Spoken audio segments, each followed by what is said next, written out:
David Ames is the wealthy heir to his father's publishing empire. He doesn't want to run the business and leaves the day-to-day running of the business to trusted friends of his father. He lives the idle life of a playboy in New York City. At one of the parties organized in his house, David's best friend, writer Brian Shelby, introduces him to Sophia Serrano, a girl who came with Brian as a companion.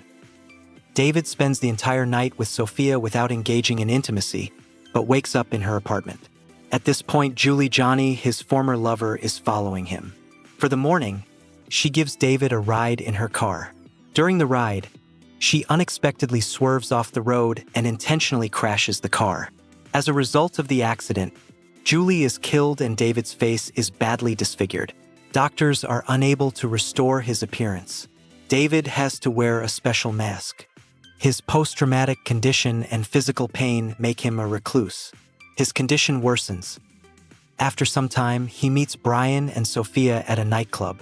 He gets drunk, behaves inappropriately, and quarrels with them. Sophia and Brian leave. David is left alone on the street. The next day, Sophia returns unexpectedly. She takes the initiative, takes David in, and they begin to live together.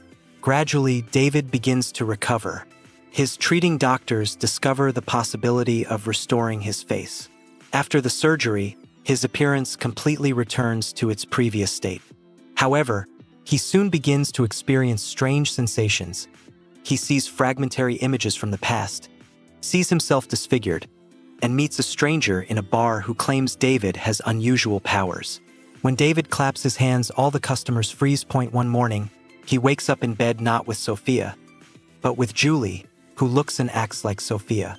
He finds pictures of them together with Sophia's face replaced with Julie's. He is panicked and furious. He strangles the woman. He is arrested and taken to jail. In doing so, his face becomes distorted again. Psychologist Curtis McCabe conducts a series of interviews with him to understand what happened. David recalls a certain company called Life Extension. McCabe finds its office and brings David there under guard.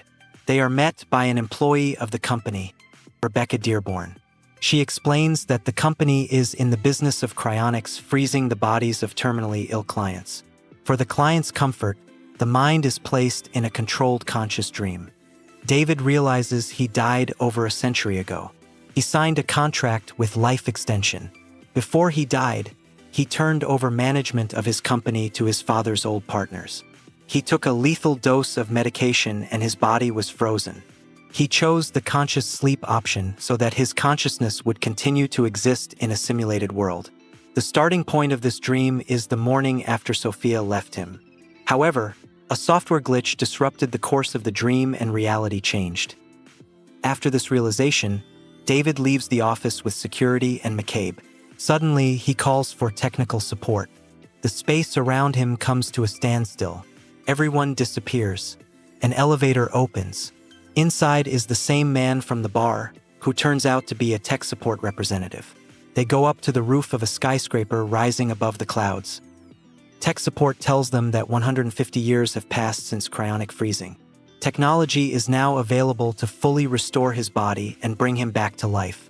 David is offered the choice of remaining in the dream world or waking up in the future. To wake up, he must take a literal leap of faith from the roof of a building. Before jumping, he mentally says goodbye to Brian and Sophia with projections of his dream. Then he jumps. At that moment, his life flashes before him. A woman's voice urges him to open his eyes.